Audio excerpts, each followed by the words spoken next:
I, Safwan, and whomever else may be listening. In this demonstration, I will be explaining the purpose of the squat rack and the purpose of the barbell squat. The purpose of this lower body compound exercise is to build strength in our legs, everything from our gluteus maximus, gluteus minimus, vastus lateralis, vastus intermedius, vastus medialis, rectus femoris, adductor muscles, hamstring muscles to a degree, and to a degree the muscles of our lower leg, as well as our spinal erectors, transverse abdominis, along with other core muscles.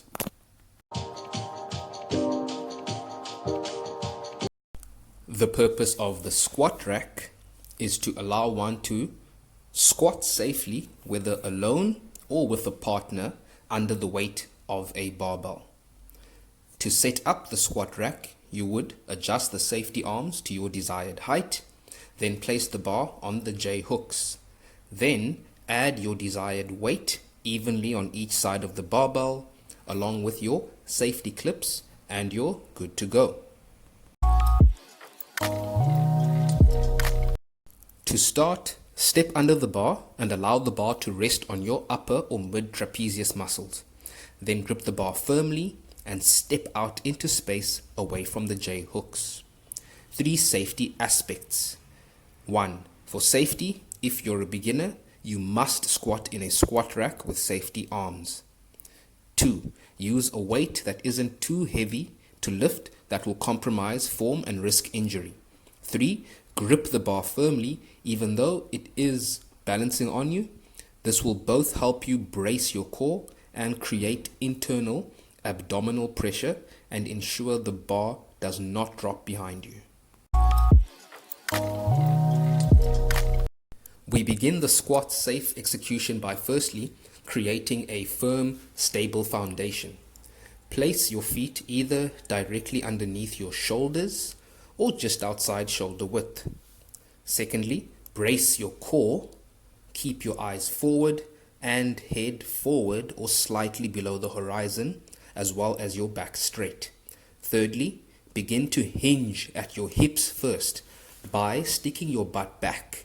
Continue sitting back into your squat and your knees will follow. At this point, keep looking forward, keep your chest out, and continue pushing your butt back as you descend. Fourth, once your upper legs, in other words your quadriceps, are parallel to the ground, or once you've hit your desired depth, drive back up by pushing through the whole foot, from heel to toe, as you reverse the movement. 3 incorrect movements would be: 1. Rounding your back excessively during the exercise. 2. Lifting your heels. And 3. Excessive anterior tilt of the pelvis, creating that deep arc in the lower back, along with excessive extension of the cervical vertebrae as a result of looking too high up. The barbell squat has benefits such as creating overall strength in the entire body, not just your legs. We can improve our overall appearance, especially our legs. We can reduce aging retardation. We can reduce mechanical back and or hip pain. And finally, improve our body's awareness along with its working capacity. The benefit of the squat rack itself is twofold. You can progressively increase the weight as you get stronger, and you have the squat safety arms to make use of. The fit principle for a beginner and an advanced individual. Frequency. A beginner approaching the squat rack or bench press, which is to come for a strength training program, would start with 1 or at most 2 squat days per week. An advanced individual could have 2 or 3 squat days per week. Intensity. A beginner should start at a lower intensity and slowly build up the intensity as they adapt. The intensity for a beginner should be kept around 60 to 75% of their 1 rep max. The advanced lifter, though, can squat at a moderate to maximal intensity around 80 to 100% of their 1 rep max. This is not to say they can't benefit from using a weight that is even 40 to 60% of their max. Type. For a beginner, the type should be compound exercises and include the entire body, or at least 2 large muscle groups. For example, legs and shoulders, or chest and back in the training routine on that day. As the beginner's training frequency increases, then isolation exercises can be added. For an advanced individual, as they have built a substantial base of strength already and have training splits that see them training more often, they can afford to give isolation strength exercises their time and attention. As both the beginner and advanced lifter progress, they can include more complex exercises, more machines, more cable work, and more isolation-free weight work to improve their strength and/or size. Time. For a beginner, the training session should be about 45 minutes. Then, the time spent on each exercise should be 2 sets, and reps as little as 4 to 10 reps. For an advanced lifter, they can train for 1 hour, even 1.5 sometimes, spend 3 to 5 sets per exercise, and perform as many as 8 to 15 reps per set. Finally, time spent resting in between sets and exercises are largely dependent on the type of training and the goal of the individual. The same applies to the bench press when strength training. 2 immediate responses to weighted squats are increased blood flow to the working muscle and increased vascularity and vasodilation as blood pressure increases. 3 long-term adaptations include increased muscle fiber size, increased connective tissue strength, and increased muscle contractile strength. The same applies to the barbell bench press, which is to come next. The barbell bench press.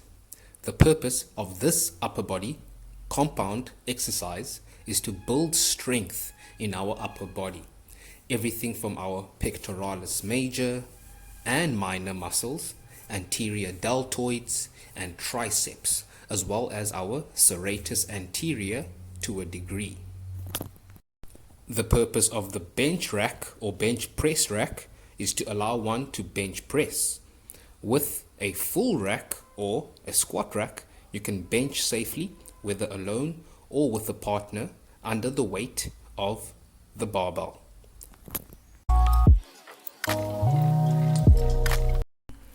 To set up the bench press, you don't have to do much, as most are fixed, and you simply have to place the barbell on the J-hooks and then add your desired weight evenly on each side of the barbell along with your safety clips, and you're good to go.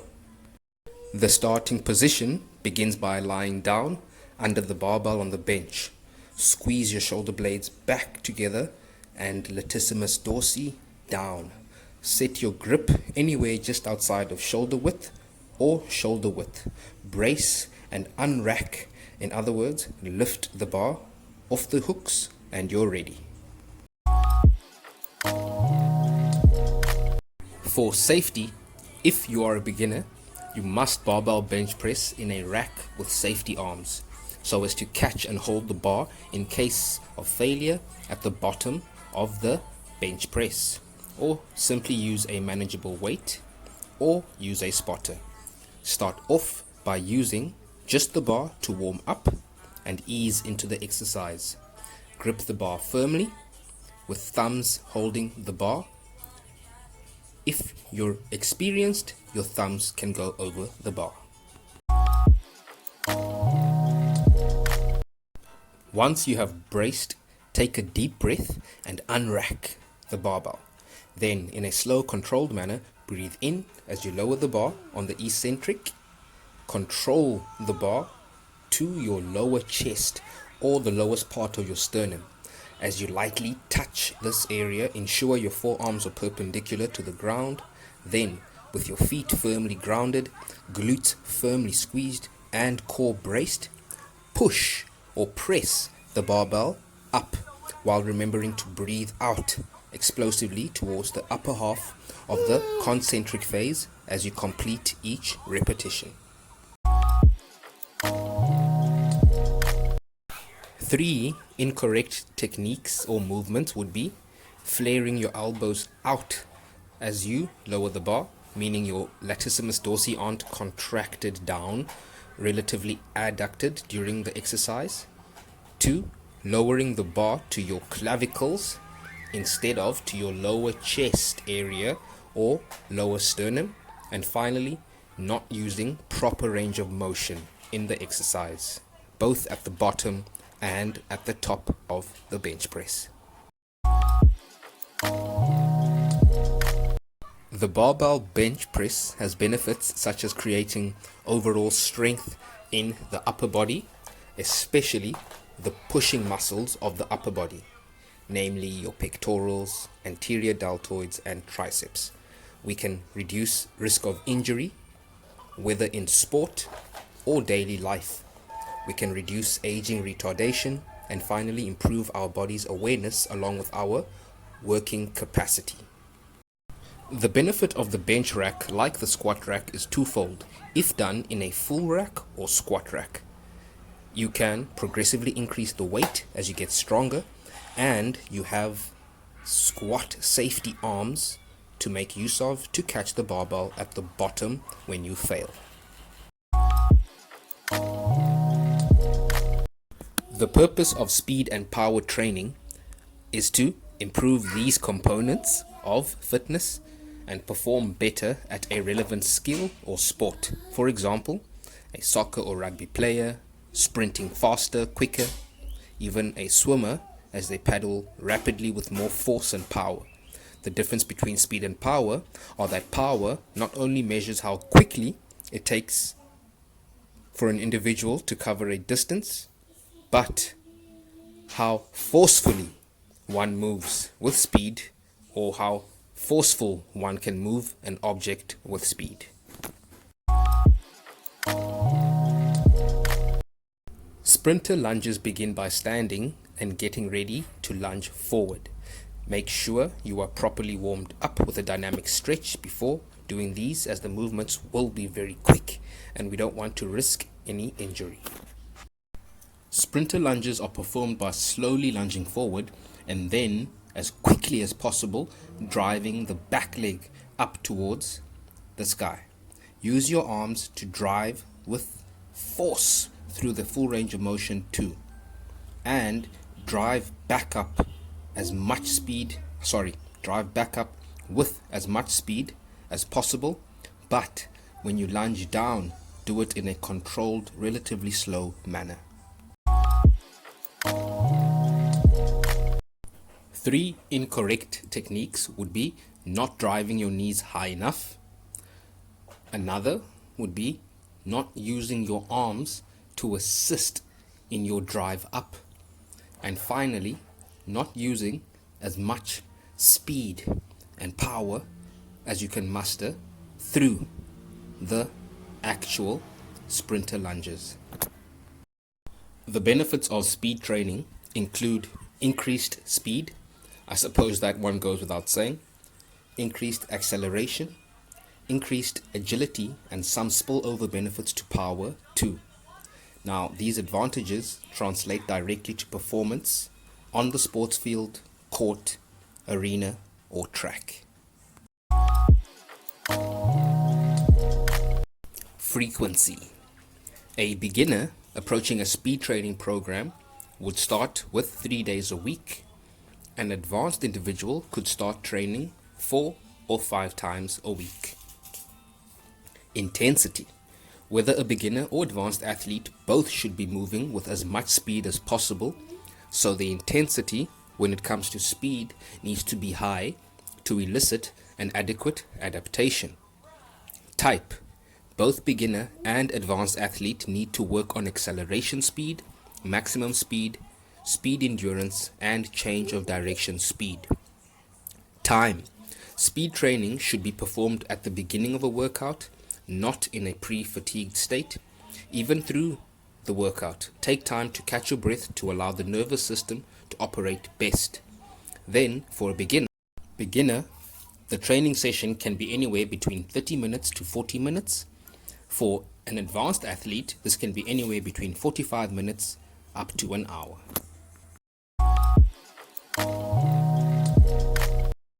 Two immediate responses for speed training are increased blood flow to the working muscle and increased vascularity and vasodilation as blood pressure increases, similar to the responses of strength training, with emphasis on fast twitch fibers, type 2A.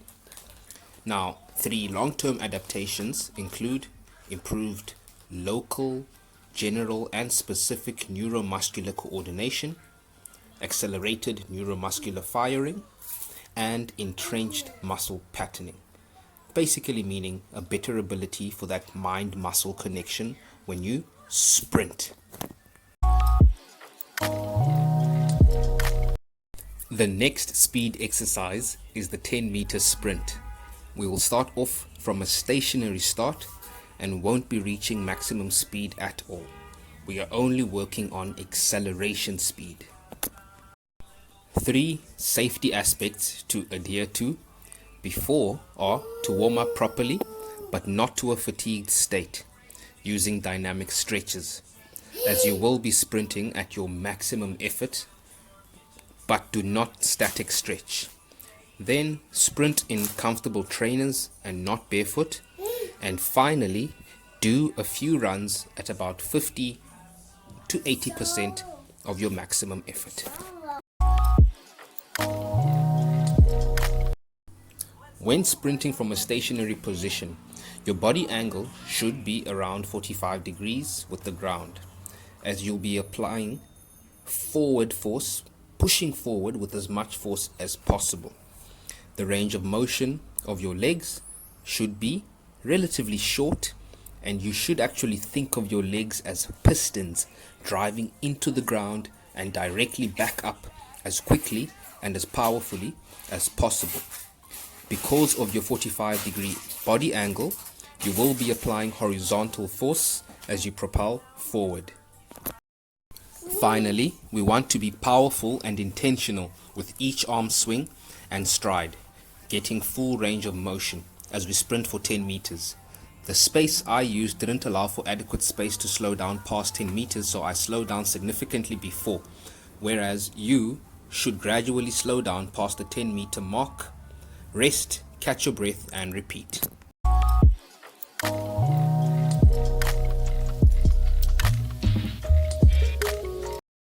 Three incorrect techniques include getting into an upright position far too soon, not swinging your arms in their full range of motion, and finally, not keeping your head down for the first 10 strides or 10 meters. Jump squats. The starting position of a jump squat is feet shoulder width apart and arms up.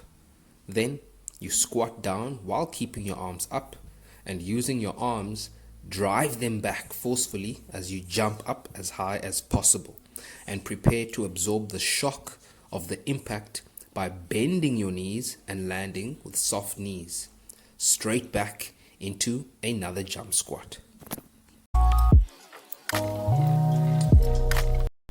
Always land with bent knees.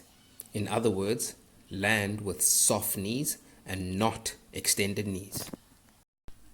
Ensure you are also adequately warmed up before doing jump squats, and ensure there's nothing above you, your head, that you could potentially knock. And finally, use correct form. In other words, no rounding of your back. push your butt back and keep your head forward, just like you would with your squat form. 3 incorrect techniques would be pushing off with your feet either too close together or too far apart. Another, landing with extended knees, is also not only incorrect but actually dangerous, as the impact will go to your joints and not your muscles, which is where we want the impact to be. And finally, not using enough power and giving it your maximum effort. This will not elicit enough power adaptations and training won't be felt.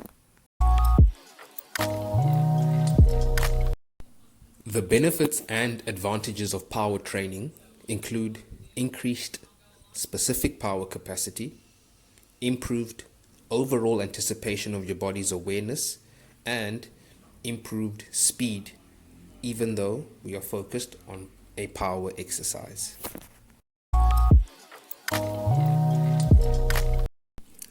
FIT principles. Frequency. A beginner can train for power once or twice a week, as it is a high impact activity and requires adequate recovery time, and the beginner should have a degree of muscular and skeletal strength in the first place. An advanced individual could train for power twice or 3 times a week, also relatively less than expected, as plyometric and power movements require a sufficient amount of time to recover. Intensity. Whether a beginner or advanced athlete, both should be moving with as much speed as possible. So the intensity, when it comes to speed, needs to be high to elicit an adequate adaptation. Type. Definitely non-weight bearing for beginners, regardless of their desire. Non-weight bearing only to build up their connective tissue strength, explosive power, and not lose form. An advanced lifter, though, can use a weighted vest, resistance bands, even free weights. Time. For a beginner, the training session should be 20 to 30 minutes. For an advanced athlete, they can train for 30 to 40 minutes. These times are shorter than previous components of training, as power training uses large muscular forces and connective tissue forces. I already mentioned the immediate responses and adaptations earlier. These are shared between power and speed, in addition to some strength adaptations too.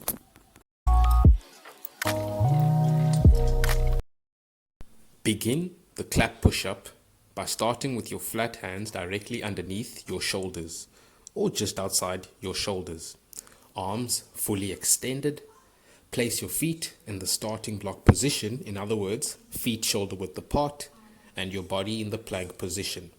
Then drop your chest and upper body forcefully until it is a fist height from the ground, and press back upwards forcefully and explosively until you clap your hands. Maintain a straight back all the while and do not flare your elbows outwards at 90 degrees. Instead, keep them 45 degrees relatively tucked in. In other words, your lats relatively adducted. Ensure you are adequately warmed up. Make sure the surface has no sharp objects or is uneven. And finally, don't land with your elbows extended. Always absorb the impact with bent elbows.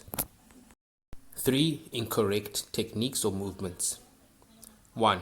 Not doing the exercise quickly and explosively enough, whether taking too long a pause in between or not being as forceful as possible. 2.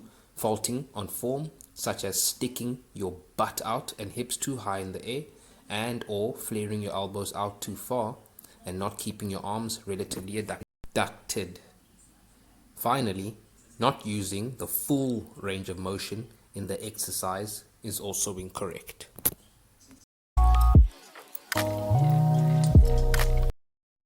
The same benefits and advantages apply as mentioned with the jump squats, except now it's an increased specific power capacity for our upper body, especially chest, shoulders and triceps, allowing us to throw even further or push even more forcefully in our sport or activity. Thank you so much for your time, Safwan, and whoever else is listening. I almost forgot. There are still 2 body weight exercises for strength. Now, these can be incorporated for those who can't use machines or equipment, and even for those who do use machines or equipment.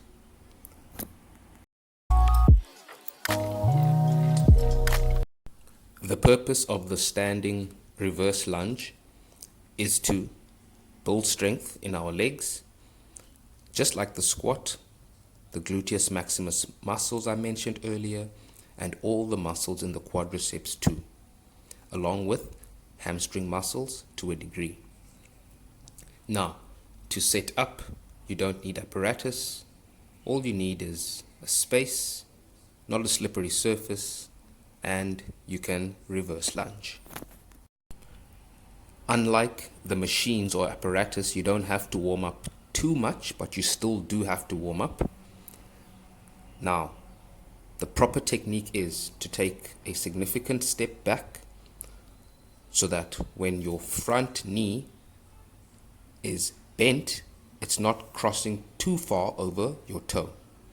Then, don't let that back knee touch, chest up, eyes forward, and reverse the movement. An incorrect technique would be your knee passing over your toe too much. And that is because you're not taking a big enough step back.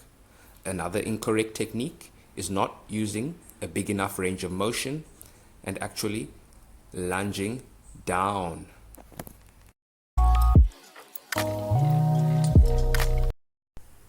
When lunging, always remember to keep that front foot flat and distribute the weight evenly across the entire foot. Don't let your heel lift. And the benefit and advantage of bodyweight reverse lunges is you don't have the impact of a weight, and you are stepping backwards as opposed to stepping forward, so that impact is also less on that front leg. When the reverse or step back lunge becomes relatively easy, you can always progressively overload the movement by holding dumbbells or a barbell.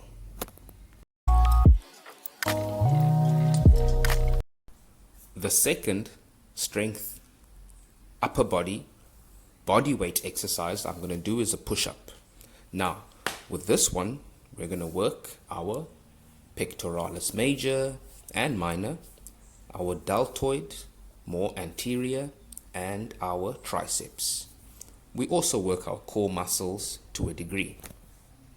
Well, not to a degree, we are working our core muscles. Now, for the correct movement, you begin the push-up by starting with your flat hands directly underneath your shoulders or shoulder width apart just outside, arms fully extended. Place your feet in the plank position, and now drop your chest and upper body until it's about a fist height from the ground and press back up. Now, your arms need to be locked out and fully extended. Maintain a straight back, and you've performed a push-up. Remember, we'll cover this in the incorrect form. What I was going to say is, with incorrect form, your hips or your butt should not be in the sky, but in line with your shoulders.